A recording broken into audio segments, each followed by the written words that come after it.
What is up, everybody, and welcome back to 2 Times the Grind, and welcome to episode 45. Thank you so much for this wonderful journey that you guys have us on, and for tuning in, supporting every single week. We appreciate it so much. This week, we're chatting a little bit more about Halo. We're going to get into some of the roster changes that have been happening ahead of the Space Station gaming event coming up in Salt Lake City. And we're also just going to talk about the pools as well. Just really starting to set the table for, obviously, the tournament. And then next week, we'll talk a little bit more about LAN. And maybe, actually, I was thinking answering some burning questions that people might have about LAN events. Yeah, that'd be cool. That we didn't cover last time. Also just go questions in general, too. Exactly. Little Q&A. Just a little Q&A, just as we're, gearing up. Because obviously I want to talk about all of the teams and what's happening, but I've got to save some of that goodness for the desk too. True. I can't give away all of my, homework and secrets in this episode. But bunch of CDL announcements coming through too. So maybe next week or the week after we'll start talking some Call of Duty. Yeah, we certainly can indeed. Do you want to kick things off with maybe the roster changes? Yeah, and sure. Some of the more notable ones that we can kind of dive into and absolutely. talk about, because again, a little bit of a roster mania, nothing crazy. It wasn't like last time. Yeah. Not as crazy. A lot got them on our screen here just to remind ourselves. A lot of one player swap outs, I guess you would say. Probably the biggest one. I mean, you could tell me if I'm wrong here. I think the biggest one is probably Native Red. Making a change. They obviously have replaced Bohm and they picked up Suppressed. Obviously, with Druck not being able to play, we don't know how long. They're obviously just going with a different fourth now. That's probably the biggest change, I would say, being Suppressed being picked up. Native White's a pretty big change too. Barcode, same thing as Druck, unfortunately. Before we get ahead of ourselves, let's talk about Native Red. Okay, there you go. I was going to list them. I'm going to have the desk host you for a minute. Well, that's why I said. No, we'll go through them. Native Red, I think, is a big change, but I do think that the big question for me is, would they have been making these changes if they had Druck on their roster? Probably not. They had been together for such a long time. I think it's not a shock to me that they're making a change and trying to see what else works. And that's nothing on Bohm either. I think it's just more they're trying to find their flow with a teammate that works in the same manner as I think that they had with Druck. And they're hoping Suppressed is going to be that person for them. What do you think about that swap out of Bohm and Suppressed? Do you think Suppressed is going to be what they're looking for? Yeah, I mean, I think Suppressed obviously has become like an up and coming talent. Talked about more and more, I feel like. I think the good thing with them picking him up is I feel like they're like pretty close friends with him. Yeah. That's obviously outside looking in. I don't know them super well. I know them well enough. Obviously, I consider them friends, but I think the cool thing for them is obviously picking up someone that they know, someone that I think they're comfortable with. We've played them. They're a great team. They're always going to be a great team with the guys on that roster. I think obviously it's just unfortunate with the situation with Druck. But it seems like maybe this is kind of them. I don't want to say moving on, because you never know what happens in the future, but I think this replacement feels like maybe it might be a little bit longer lasting. But with them playing with Bohm, I feel like it was very much a sub filling in. Granted, they did amazing. I mean, they got top 4. Bohm played great. But then, not having the result that they wanted to at the OpTic major, they've elected to go make a change. So, we'll see how it goes. But love the pickup. Think Suppressed is great. So, definitely curious to see what happens. Could be a nice little refresh for that team, to kind of try and amplify themselves back into that top 4 spot. Obviously, that kind of been taken over by Sentinels in the most recent tournament. And Quadrant. And Quadrant. But I think in terms of the top 4 spot, that Native Red seemed to kind of have down numerous times at different events and on different top 4 occasions. in NA. Yeah, in NA. Because obviously you would still give OpTic. Even though they didn't place top 4. The past couple times absolutely. Has been Native Red. Absolutely. I also want to talk about Complexity a little bit. Complexity obviously not being in the main pool play for the tournament at Arlington last time. They had to go through the AM bracket and compete in the open bracket. Obviously making a change there with Cormea coming in.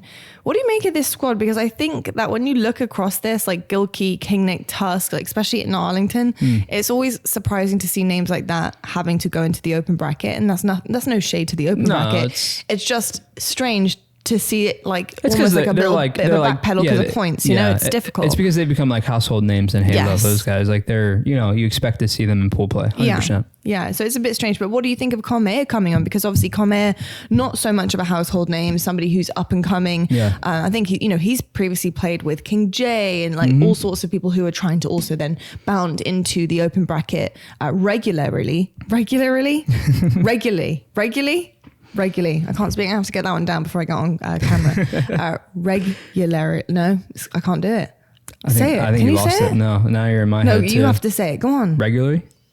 No. Oh, no. We I've just go cursed on. it. We just go on here. Regularly. Oh no.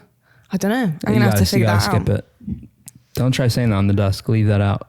Who wants to be in the pool play and in brackets most of the time? There you go. There you go. Continuously. Okay, we're just going to skip over that part. What the heck? But yeah, I think it's cool to see these guys kind of being picked up by teams who are looking at making a little bit of noise and seeing how far they can go and see, you know, where they can go. What do you think of Cormea as an actual individual talent? Yeah, same thing. I mean, I feel like he's been, again, another name that we talked about a lot this year, even like a little bit last year heading into this year. We're seeing a lot of individual talented players get picked up now, you know, with like Cycle. Obviously Cycle replaced Cormea on Shopify, but like Cycle is another one that we talked about in terms of the individual skill. Cormea didn't have the best last event, you know, went with a pickup squad, nothing crazy. But now finding himself on another household team. I really like it for him specifically because I feel like I've talked about it a bunch. I feel like Tusk is a really good leader, team player. Gilkey's been around forever, great individual talent. Same thing with King Nick. You know, they don't lack individual talent, and that's what we've kind of always said about Complexity. You know, they challenge a lot. They take a lot of individual fights. I think with Cormea, they're kind of adding somebody who is definitely uses that same recipe, you know, and then they just got to put it all together and, you know, and figure out the team flow. But yeah, I think Cormea is great. So interested to see, you know, what happens at the event. Yeah. I agree. I think you notice a lot of people getting picked up now, like in terms of, it's funny because like, it's just about individual skill a lot with some of these pickups. Would you say the same thing? Yeah, I think it's individual skill. I think there is also a lot of individually skilled people, I would say, to the same, like from what I've seen so far, to the same type of talent as, you know, the likes of Suppressed and Cormea, Piggy, there's loads, you know, King J, there's loads of them that have really good individual talent. And I would say it's not like quite like a Renegade yet for me. And I think that's just going to come with experience. Like I think when you look at Renegade, like you guys making a change, you see something very special in the kid. You're like, he is going to make a huge, huge difference. I think we'll start to see that with some of these guys as confidence, you know, kind of grows in them as an individual player. Because a part of it, you know, I think when you get picked up is you have to be a team player. You have to be, especially, you have to fit in. Yeah, I don't want to cut you off, but especially in Infinite, I think that's why we haven't necessarily seen like, John's a good example. Shotzi's a great example. Frosty, you know, when he came on in Halo 5, Halo 5 was a very individual based game where you could see people just shine, you know, and you know, Brad was the first one, then Renegade, then kind of Shotzi, and obviously I feel like with how individually talented they were, they developed into the players that they kind of became. Being Frosty with us, Renegade, he went to Stray Rippin'. I'm sure he learned a lot on Stray Rippin' before he then goes to Splice. Shotzi was on Splice for a while. He was teaming with Shooter and Boobadooboo for a bit before landing on that World Championship team with Eco, Stellar, and Renegade. In this game, it feels like people are super individually talented. Like you said, there's a big talent pool, obviously, but I think the reason why people don't necessarily stand out in the same individual light is because I think so much of it is team play. And I mean, you could use someone who's individually talented like Renegade as an example. Like, I mean, he's obviously very clearly very individually talented. But if he doesn't focus on that team play, then his gameplay doesn't look good. Yeah, you know? exactly. And that is the thing with the title. And it's not me saying that, all these players can't be as good or stand out like others. No, it's the game almost makes it very hard to do that. And I think when you are coming up and you are trying to solidify yourself as one of those roles on a team, like a regular role, we'll say regular in that way. You got that one. I got that one. then I think being a team player is almost what you have to do. Like you have to be that team player. You have to be that missing piece. You know, it's all well and good. You take risks and you kind of make and create plays that are very risky but high reward, and you don't manage to pull that off. Like you're going to be seen as, you know, detrimental to the team, especially if you're a new guy. You know, it's really, really tough out there. I will say though, to segue and to kind of push forward on the team changes, somebody and a particular individual who I do feel is starting to crack through that ceiling and starting to crack through as not just now like a pickup and is somebody who's proven themselves as an individual player, like, oh damn, actually he's a good pickup. Like I want to pick him up because he's cracked, is Kuhlect. Yeah. I think he's already gone through that kind of period of time where he has to prove himself as a team player, and now he's incredible talent and people want to pick him up and want him on the team because he is so damn good and they trust he's going to make plays or they trust he's going to get his kills. Agreed. I think Kuhlect is now that guy. We're obviously on native white. Yeah. What do you think about him? I mean, talked about him many times, but I think in terms of the period of time that he's in right now as a player, I feel like he was kind of the year one breakout player. Yeah. You know, like he was year one, everyone was like, oh, this kid's really good. He kind of was going between teams. He was on SSG for a while before they picked up the Cloud9 roster. They never really caught their flow. He still finishes out in the year in the top 6. He goes to Sen. You know, they kind of said it's not a secret. I don't mean anything bad by it, but they just didn't gel, the Sen team that he went to. And then obviously with Kuhlect, he's had a little bit of bad luck because he went from Sen to Complexity, who they did great online. They just didn't necessarily play great at the event. There's a whole debacle there about obviously one of their players. And then it's unlucky for him where he goes to native white. I thought they were going to be great together, obviously, with having Barcode and Mikwin and tapping buttons. And then now the situation with, Barcode obviously kind of took them out for an event because they played with their coach. No offense to Trey. No offense. No. You know, just. I mean, I actually even saw Trey backstage with the boys and having a discussion about, you know, what they wanted to do and how they wanted to move forward with it. Because obviously it's so difficult and you're being given almost an impossible situation to deal with. I think the fact for him to step in like that last minute is obviously like it shows how much he cares about the team. Oh, absolutely. Because that's not easy. And I think as a coach, if you're not prepared to go into a LAN tournament, a major as well, like you can't really explain how that feeling would be, especially when you have a team that is relying on you and your role when you're completely and utterly not prepared for it. Haven't been scrimming, haven't been practicing into that extent or to that kind of level. Yeah. That's really difficult mentally to get around. We talked about it with Bohm, like, you know, when Native Red got top 4, I was like, man, I can't even imagine. No. You know, it's like when we had Formal, it was crazy. And in my head, you know, Formal's popping off. Obviously he's Formal, but you know, I was like, still like, man, they come into a new team. And it's like, and with Trey, obviously being a coach, you know, I know he plays the game, but he doesn't get to scrim every day and play every day and, you know, do all this. So to come into that situation is really, really difficult. I'm rooting for that team, and I feel bad for him for what had happened. And no, I know. You know. I'll talk about just for a second as well afterwards, but I think like for Trey especially as well, like you're going to go into these series, and when they realize it's the coach that they're going up against in a 1v1 or they've trapped in a 1v1 or whatever, they're going to try and shit on you. Yeah. You know what I mean? Like they're going to try and pick the weak apart. Like it's what they're going to do. Yeah.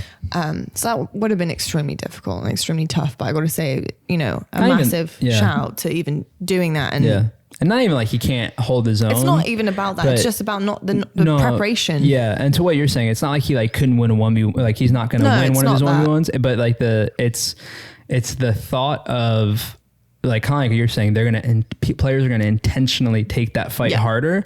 Like I feel like a lot of players, you know, when you're knowing who you're fighting in some of these like pro scrims, there's a level of respect of like, hey, you hit me twice, I hit you twice, we're going to reset here. You know what I mean? Like I'm going to back up.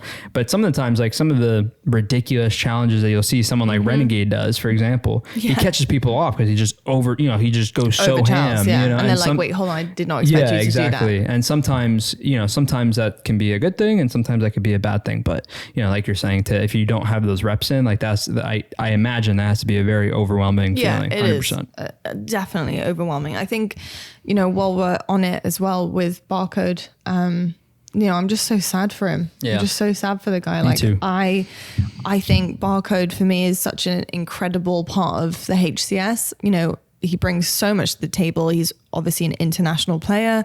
The ANZ region has been so dominant in the ANZ region for so long, manages to break into North America, gets his shot. I mean, secures his shot. What a start too. I mean top 4 international roster. Incredible.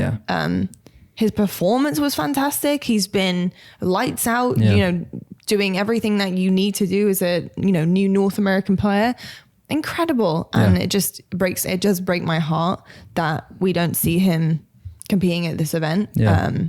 And not sure what the future looks like for him in terms of North America gameplay and coming over and joining an org here. But, you know, what I will say is, not understanding the exact situation that he's in, or how it works, or how it's going to work out.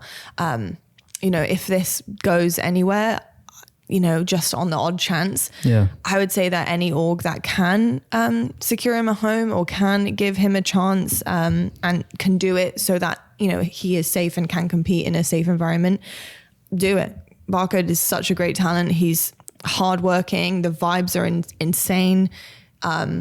Super friendly, can fit into pretty much any team. Like there's not a bad bone in his body. So yeah, I would say, like, if that is a thing, because I'm not entirely sure Premium the situation. Gas. Yeah, I mean, but you are very correct. He's great. So very correct on many levels. Yeah. So yeah, we love Barcode over here, and it does suck to see him not competing in this event. We stand, and we will miss him, but you know, I'm really hoping that he'll be back in the future. Is very bright, and hopefully very soon. Yeah, but we'll see. He's planning on competing in the ANZ region again. Yeah, I know. Which, you know, he's gonna maybe make it to, you know, I think you said for Fort Worth and for Worlds. So you know, won't be the last we see of him, obviously, but it won't be. Hopefully, if you want, I sent a tweet to him. I said, like, you know, if you choose to, if it allows you to, and it chooses you, and you choose to compete in NA, I hope it works out for him, because like he deserves his spot 100%. 100% deserves the spot without question at all. Any other? G1. Yeah. I mean, G1 for sure. I mean, there's a few here, but notable for sure with G1 and Suspector coming in. That's a big addition for these boys. That's a big one. Yeah, I think, you know, seeing G1, previously Hive, you know, you may have noticed them in the past couple of tournaments before they did convert to G1 and go to the G1 org. They were making noise. They were taking games off some of the top teams. And definitely having people in blenders, multiple blenders. So it was really cool last event being able to talk about G1 and the fact that they weren't just a shop window team, that they came up with one another and they have stayed together as a team, and something was working there, and kind of the meta shifting around teams and how teams are chosen from the open bracket and how players do make it, because often they are kind of like picked almost like out of a bunch from the open bracket. Who's making the most noise? Who's looking really nasty? Oh, we'll try this player on our team. Like if we need a team change. I like how they've come up as a unit. Yes, there now has been obviously a team change, but there is in pretty much every team that you find in the HCS. It is something that happens as a part of FPS games. It's inevitable. It's what happens. And I think Suspector is a fantastic addition to this roster, and a dangerous one for everyone else, to be perfectly honest. How do you see him fitting in with the likes of like Hearst Precision, Swish? Do you see that being a pretty, I don't know, pretty formidable team? Do you see them going far? Yeah, absolutely. I mean, they're already a great team. Obviously, haven't played against them. We have a lot of respect for them because they humbled us very quickly at the event that we played them at the DreamHack event. They weren't playing. No, well, they were playing, but they weren't playing. I think Aiden's great. Aiden obviously being Suspector. You know, I have a lot of high praise for everyone, as you can tell. I'm not trying to just say the same thing, but I think it's easy just to add to it. It's easy to have high praise because everyone is so damn talented in this game. Exactly. It's really easy to say that. So I think I really like the situation for him. You know, he finds himself now on a really good core 3. You know, obviously those guys have been a team for a little bit now. They have had some success. They've had some lows, but you know, when you reach those points, sometimes a roster change could one little change can be what you need. So he's got crazy individual talent. Same thing I always say, just got to put together as a team. But I feel like they've done a really good job with having their style. Like when I play against them, I notice definitely a different kind of style that they have. What kind of style? They're just really aggressive. They're really aggressive. They challenge a lot. Some of it is kind of like reminding you of Splice days.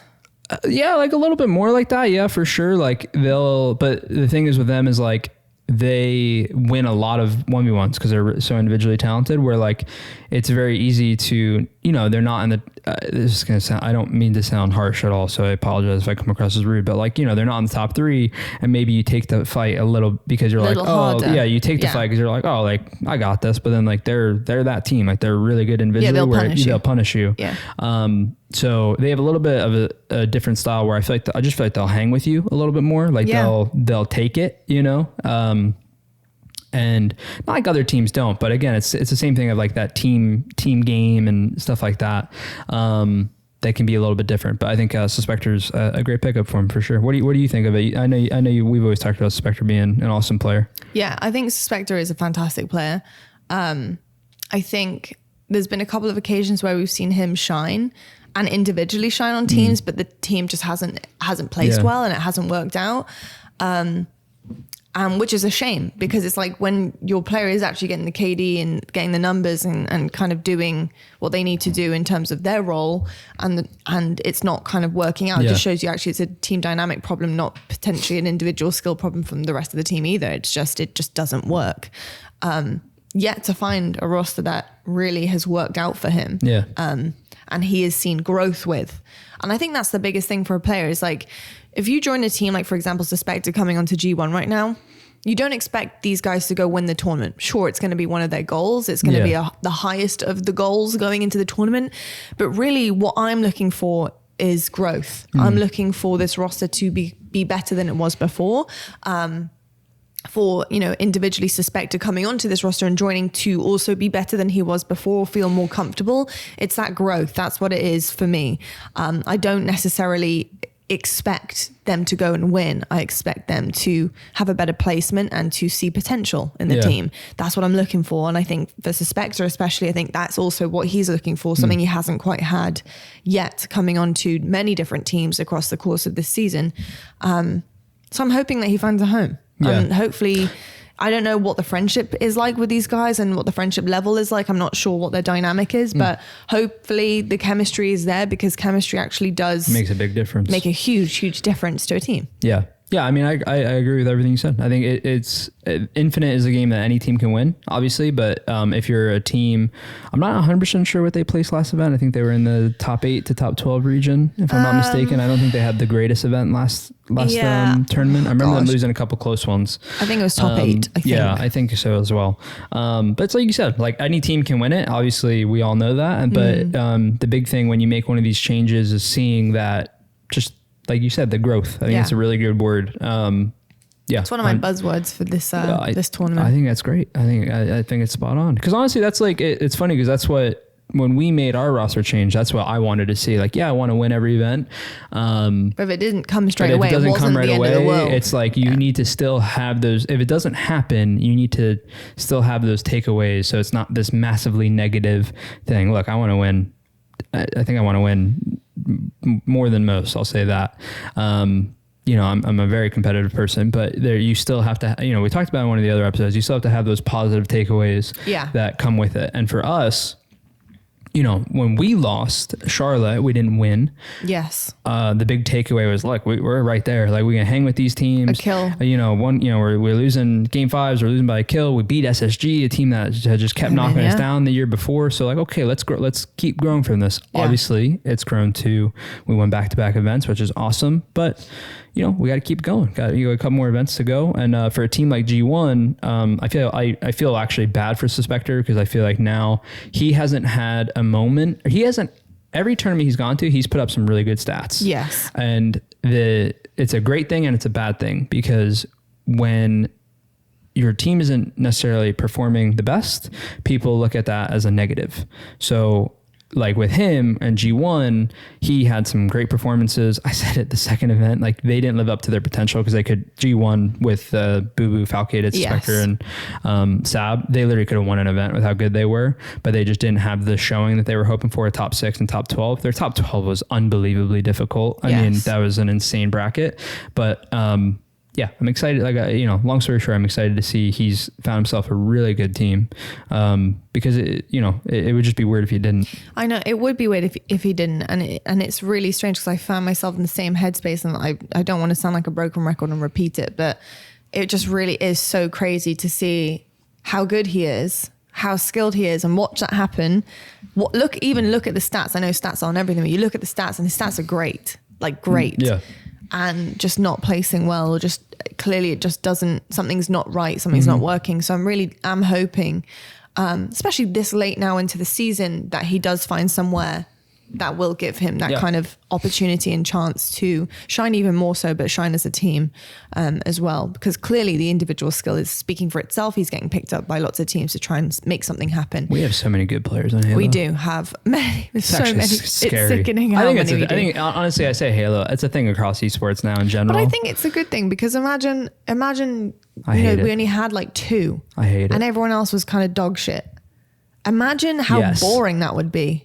It would be so boring. And not only that, then like if you are one of those 2 really good players, then it doesn't really mean a whole bunch, does it? Because if everyone else is dog shit, then you're actually kind of average. Yeah. It's like, do you know what I mean? Yeah. Like there's no way to then actually test how good you are. Yeah. This is really testing our season, our game. I'm only being sarcastic because I'm like, I'd rather not have every team be the biggest competition. But we've talked about that before. Yes. There's, as a player, I'm like, oh man, I wish everyone wasn't so good. But then as a competitor and fan of competition, I go to events being like, oh, I can't wait to watch this one and this one and this one. So, because it's like, oh, that's a coin flip. Who's going to win? And that is really, as a fan of the game, that's really exciting. I think for me as a broadcaster, that something is going well when I look across the schedule and there's not really a game that I'm like, oh, sleep, boring, snooze fest. Like they're all really good. Like everyone is so good. And quite frankly, upsets can happen at any second, like from the beginning of Friday. Cloud9 Shopify? Yeah, Cloud9 Shopify. Cloud9 Shopify that we got to see it from the desk. And Wes was so funny. Wes and Onset were casting it. The desk nearly broke. I'm not joking. I could hear it cracking. I was like touching Wes, like you need to get off the desk, like it's gonna crack. Oh my God. I only brought up that series. That was one of the best Game 5s I've ever seen. Was it Pit Game 5? Yeah, it was Pit Game 5. Imperium. R.I.P. Oh my God. R.I.P. But I was like we had like player rooms, like our own room, and we had the those TV are nice, up. by the way. They were nice. I love them. I like having my own space. I realized this. Yeah. I think it's important to have team lockers. It sounds spoiled, but it's become a thing in esports, and I got to say I'm a fan. If I can get my own, even if it's just my own little, like the DreamHack event, it was like just our own little, like there's a curtain, it's a little and cubicle. then it's just a little thing, and I'm just that's like good for me. Yeah. I just like having my own area, and I feel like it helps me get a little more focused. And also like for me, I'm terrible at events, so like my social battery just runs out sometimes. Yeah. Sometimes I just need a breather to myself. Anyway, going back to Halo, I was just going to say, I was in the back just like jumping up and down. I was like, I couldn't believe what was going on. It's like, I can't imagine you jumping up and down watching a game. I really wasn't jumping, I'll be honest. That was a bit of a lie. Imagine. I was just like, it was more of like oh my God. I don't think I've ever seen you jump up and down for anything. No, never. Maybe star jumps. That's about it. Never.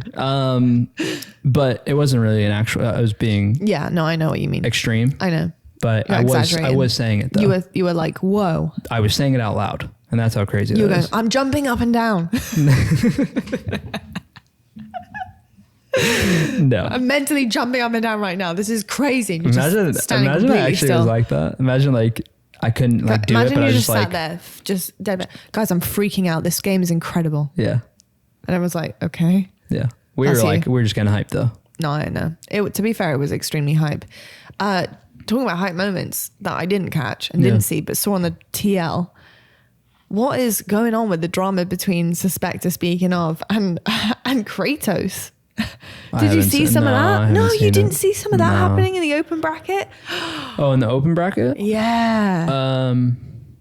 Because Cratos team beat him, right? Yeah, Cratos team or and the Ace something, team. and they were chatting something on the timeline. It was wild. Listen, what happened to that? Because you remember in Anaheim, year one, do you remember Kratos' media? And he was like, Suspector, the best player in the world. You know, they're just, basically, long story short, with the drama of it, I didn't catch it. I don't go on social media a lot. You know, obviously it's probably not a good thing for the podcast. I probably got to pay attention to it a little bit. You're not going to be able to find it. It's a good thing for the podcast. Everyone wants that's to what I'm hear saying. the I drama. need to pay attention to it. No, I know. I do too. I don't. I haven't paid enough attention to the fight. I can't tell you what was said. I can't remember. Well, I don't know what was said, but long story short is they've teamed a lot. Like through their career, Suspector and Cratos, they were best friends. I think they lived together at one point. Like they were like living together, teaming together.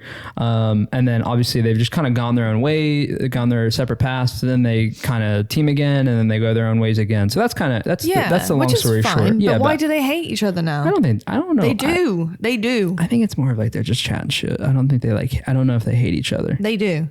I'm telling you right now. I'm almost certain that they do. Hate's a strong word. That's all I'm saying. I know. That's all I'm saying. Hate is a strong word. Hey, yesterday sucked, but it feels good now beating Suspector 4 for 4 times after every time he left me. He's not my brother. He's my little...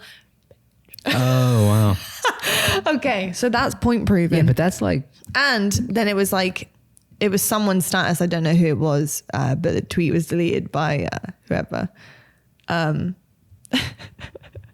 Just incredible. Yeah, I mean, but I don't see that. This is Look at him. Ha ha ha ha. Evil laugh. Cratos is crazy. Just absolutely shit on Suspector and his team. Oh my God. That shit was so easy with 1 day of practice. Holy F. That kid ain't shit without me. Yeah, but see, this is the thing about gaming is like, I don't know. Maybe you're right. Maybe they do hate each other. But this is the thing about gaming. I don't hear those tweets and think that he hates him. It's just Cratos is like Cratos. He talks his crap. Yeah, you know, that's all. And he beat him, and he let him know about it. He let him know. He's tweeted him like 50 times. Huh. He let him know. The gates of heaven have opened, and the gods of war have spoken to me. It's time. I'm just gonna say I'm loving this energy from Cratos. That post is so funny. I've never seen that. Say what you want about Cratos, but he's hilarious. No, he's so funny. Yeah. I literally, it's so entertaining. Yeah. I mean, it's not entertaining when you're on the other end of it, I'm sure, but it's quite funny, to be fair. Yeah. And I just love how extreme his takes are and everything. So, you know, obviously like top 10. Does he say that about himself or Suspector? Yeah, himself. Well, he says that he's the best player in the world. Yeah. As well. I respect that though. No, I respect the heck out of it. The mentality, it's like you gotta believe unmatched. You gotta believe it, you know? If he thinks that the gods of war have opened gates for him and it's time, like, hey, whatever that is, I need that energy for the broadcast. So like, I need maybe some like coaching from him, some mental coaching. The drama was, it was piping. I mean, it always is in the open bracket. You know that. The pit. Yeah, I mean, even Jay was getting a little bit Larry. King Jay was getting a bit Larry. Why?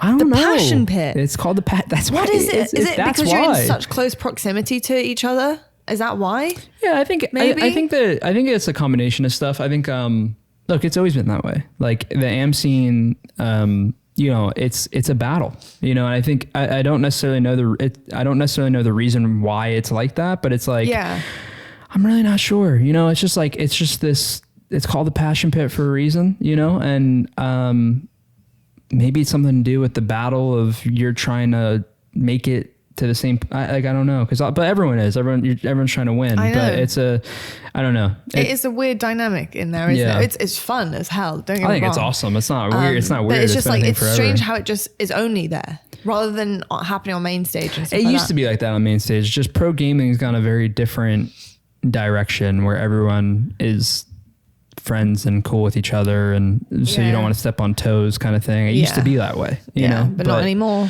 Yeah, not when you have the chance to be on that team's team the next couple of weeks. Yeah, it's just like it became.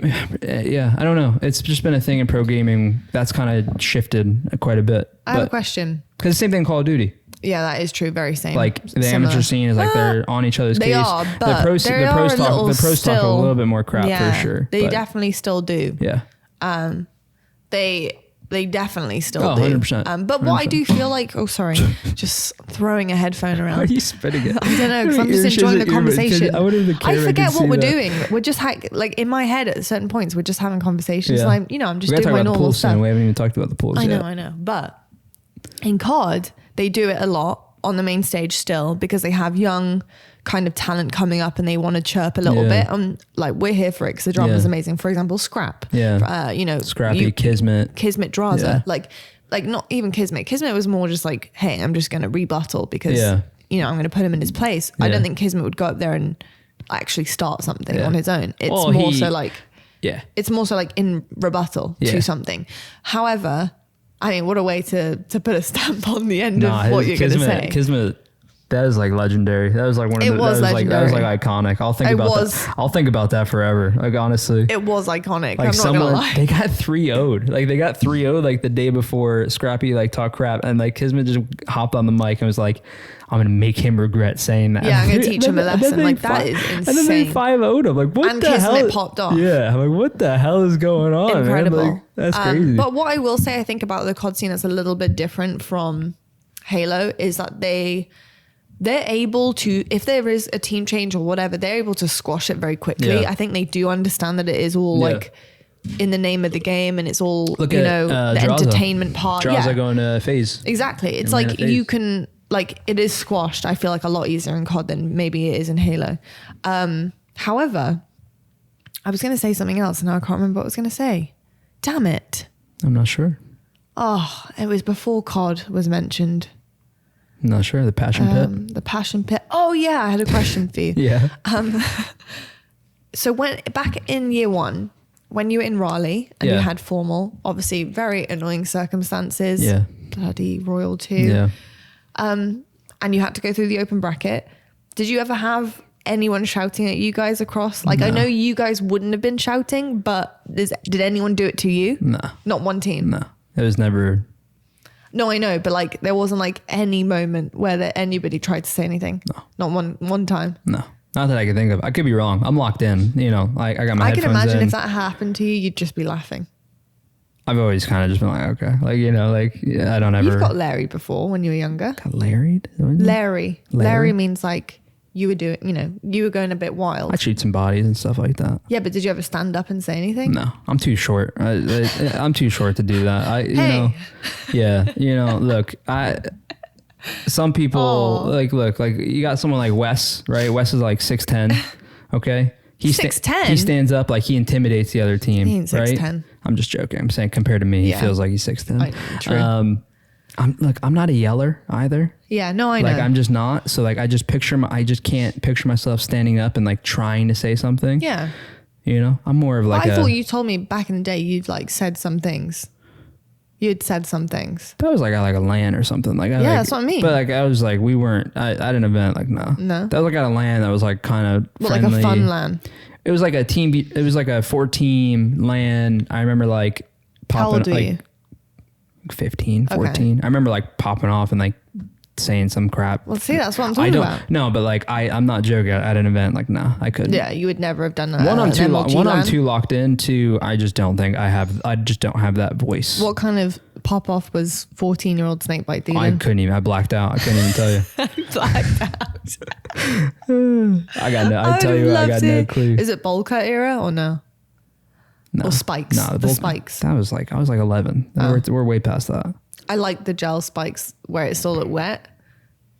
Those are cool.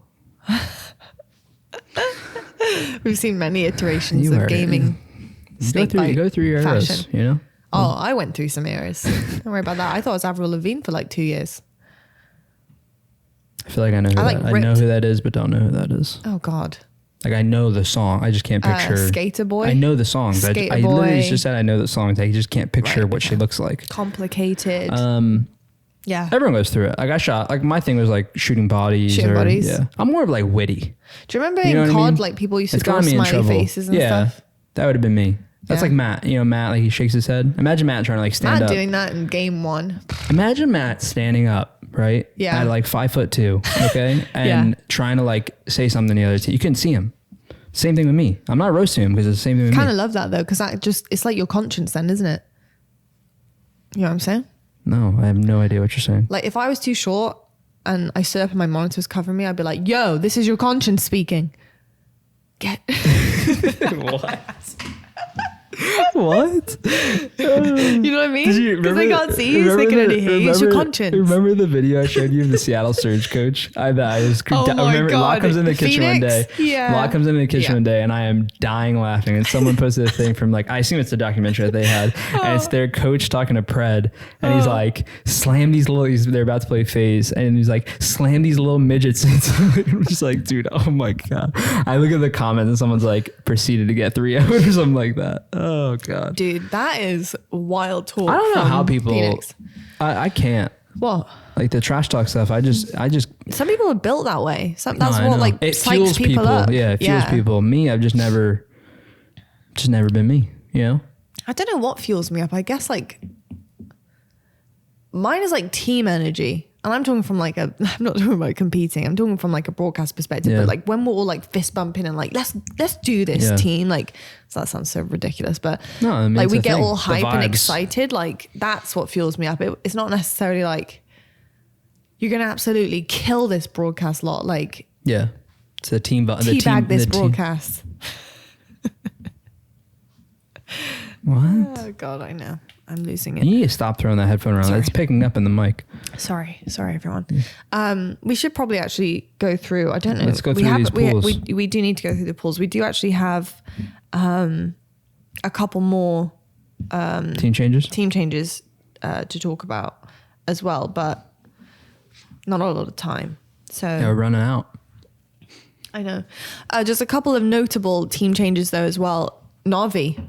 Oh, Honestly, about time. Yeah. Oh my God. Just saying. Jesus. I love Navi. Like Jimbo, one of our favorite people. Jimbo's We love Jim. Jimbo's my boy. But about time, because something had to change. They weren't getting the results No, they needed, and it's it was okay. a real struggle for them. Yeah. It was really not happening for them, and it was horrible to watch. Horrible to watch people you like going through that. Yeah. Didn't work. Something was not right. I'm only giving you a hard time. I know, and I feel bad. But Glory being picked up, I think is a great pickup for the team. It's not like it's an individual, like, you know, with It's not. with, It's about dynamic. Who's Snakey. replaced? Snakey being replaced. Like, it's not like it's an individual thing that a lot's saying that. It's just it's the same. nothing It's the about same that. thing as always. Just the team just very clearly. Me wasn't, saying it's about time. No, it could have not. been any of them. Yeah, It doesn't exactly. matter. It's just a refresh, a change, something new, something to work on. Yeah. Because it wasn't working. I always feel like they were like really close. Yes. I mean, we've played against them. They've given us a hell of a series. I always feel like they were really close. They're always in like tiebreakers. And they just haven't had it go their way yet. So I think Yes. I think the team change. I've heard a lot about their new pickup, Glory. I think obviously same thing. I won't talk your guys' ear off about it because I'm going to say the same thing about individual talent. But you know, hopefully hopefully it's the push that they need. Yeah, I mean, not the first time Navi have picked up a rookie, so to speak. Oh God, the headphones. A rookie, a rookie. You know, I think picking up Mighties for Valencia. He had a great showing. They had a great showing at Valencia as well. But yeah, hopefully Glories can bring that little bit of refresh, something new to the table, something exciting to I'm excited stamp to see onto it. Onto the team. So we'll have to see. I don't think they're boot camping for this event. So I don't think Quadrant is either. Yeah, Quadrant aren't either. I don't think Navi are. It'll be interesting to see. I imagine with having a new pickup and not boot camping, this event will probably be a good a good test for them. They're probably going into it with a pretty open mind of like, let's just improve as the weekend goes on kind of thing. I agree. So what I will say about the pools is I really feel sorry for Sentinels. Yeah. Once again. The pool of death. They are in a really horrible pool once again with OpTic, NAVI, and Shopify.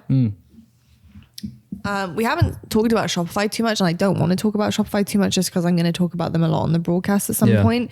And I don't I find it hard with stuff like this to give my opinion when I have to repeat what I'm saying and / take away from the broadcast as well.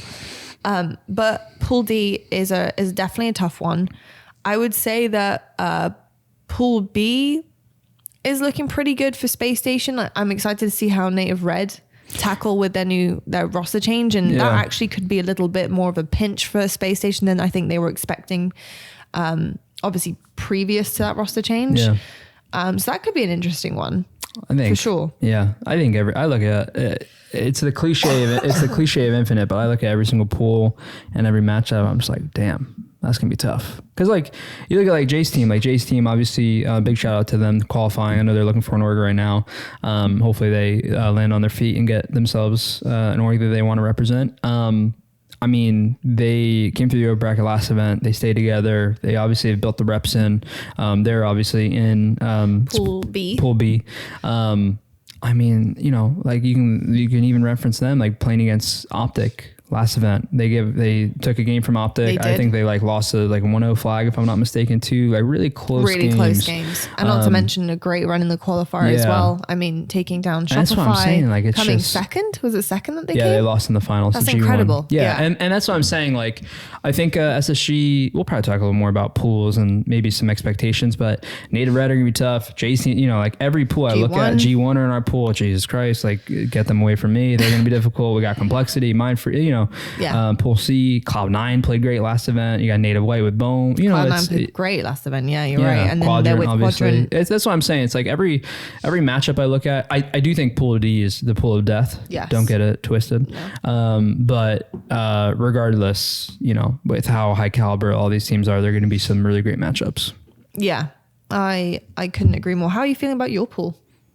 Yeah, I feel good. You know, I think I feel like we were kind of talking about last night where we were with our team. I feel like we're playing really well right now. We're trying to learn Solitude as much as we can. We don't have like a lot of time to learn Solitude. It's not exactly the most time in the world. But you know, we're just going to keep doing our thing, keep auto reviewing. We have played Complexity a couple times. I think we played G1 now a couple times. I think we actually played them today, funny enough, but, yeah, just feel good. I feel the same as every time. Like, you know, I don't really look at it. It's funny. I don't look at it ever. I have to recognize the teams in our pool. Like I feel the same about our pool this time as I did last event, and we were in the pool of death last event. And that's not anything to do with other teams. It's just, I'm just worried about us, you know? Yeah. So I feel good. I just know it's going to be a battle and we got to come out and be prepared and take it serious. You know, yeah, that's what we got to do. Would you say that you are looking a little bit more at the other pools, and their results just in terms of who you're playing in your first rounds of bracket play? More so your journey, like how your journey of bracket play would kind of play out. Is that kind of more concerning to you? It's impossible to not like play scenarios. It's impossible to not be like, okay, if we win our pool, or if we get second in our pool, or we get third in our pool, like we would play this or that. You know what I mean? And this team gets this, you would play that. Like it's impossible. I know how the brackets work at the end of the day. I think right now, if all the higher seeds were to win, I think that we would be playing OpTic in our semifinal, I think, to make it into winners finals. Mm-hmm. Yeah. I mean, you know, it's impossible to not know that just by one plays. I think fans would love that, to be honest. Seeing you play OpTic. Hold on. I want to correct myself real fast because I don't mean that in a disrespectful way. They are playing against Sen, Shopify, and NAVI in their pool. They are in the pool of death. I only said them because I said the higher seed, but I literally just clicked my brain. Sen is technically the higher seed. So no disrespect at all. But obviously I was just thinking of OpTic that's where they've always been as the winner semis. No. But depends who it is. I mean, but you know, regardless, we will play in the semifinal, the winner of Pool D, if we win our pool. Yes. I don't mean it in a bad way. Sorry. Is there ever like a situation where you honestly might even want to come second in your pool strategically? I don't know. People have said that before. But it's just like... But at the end of the day, it's like, if you're a champion, you should be able to play anyone, You just got to be able to beat everybody. You know, it's just difficult, man. Even if you like try to get second in your pool, but then you like get upset one of the games, now you're third in your pool. It's just, I always think stuff like that is so risky, you know? What about for a team that isn't your team? So... There's like an argument to be made that, for example, Sentinels, they were fantastic last event, but they definitely had a really nice road to top 4. And I say that with all due respect. They were fantastic and they were, you know, they beat who they had to beat to get to top 4. You can only beat who you put in front of you. Yeah. But would there be, and I'm not using Sentinels as like Sentinels when I get second or Sentinels when I get this. It's more so like any team that may be, for example, debuting a new roster change, hasn't previously broken into top 4 before. So just trying to go for that growth that we were talking about. You know, if they're looking at their pool and they think, actually, if I win this pool, I play SSG like in semifinals, and then oh god, if that doesn't go well, we're already in the elimination bracket. Yeah. You know, strategically, would they be thinking like maybe actually second in our pool would be better? No, to keep climbing. I think you can have those thoughts, but I think it's really hard in competition because like upsets happen all the time. Yeah. You know, and I think that it's really hard to, you know, it's just really hard to predict. You know, it's hard to say, oh, we should get this because then we play this. Because like in reality, you don't know if you're actually going to play who you think you're going to play. You know, the same way I just said, I was like, oh, if the higher seeds win, we could play OpTic in the semifinal. I mean, look, that pool is a really hard pool. Yeah. Whether if we don't, our pool is difficult. We can get third in our pool. Yeah. And it's like to say I want to get this, so I play here. You don't actually know how the matches are going to go. Yeah. That's the point I'm trying to make. You just don't know. We've seen plenty of examples of that now, of pool play not going the way for some teams. Yeah, you know, it'll be interesting because you have an idea of who you're going to play, like I said, but even looking at our bracket, like it's still really hard. Say we won our pool because we're the higher seed. That's the only reference, and why I'm making it. Pool D is like you could play anybody. Mm-hmm. You know, that top two could finish anyway. You know. Yeah. Obviously, you have your predictions and your favorites of who you think will win it based on previous stuff, but I mean, you never know. Yeah, you never know. Exactly. You're right. Yeah. For sure. Anything else on pools that sticks out to you? Because I'm going to be going through all of this on the podcast, but I'm curious to see what your take is. Anything you would take away from it though? No real big takeaways. You know, I'm excited to see a lot of matchups. I'm excited to see Jay's team. You know, they stuck together through another roster change. So I'm excited to see, you know, it's been 2 roster changes. They've stayed together. Excited to see kind of the work that they've built. I'm excited to see Native Red, obviously, picking up Suppressed. I think that, you know, I'm just always interested to see how it's going to turn out. I think he's a great player, so I imagine it's going to go really well for them.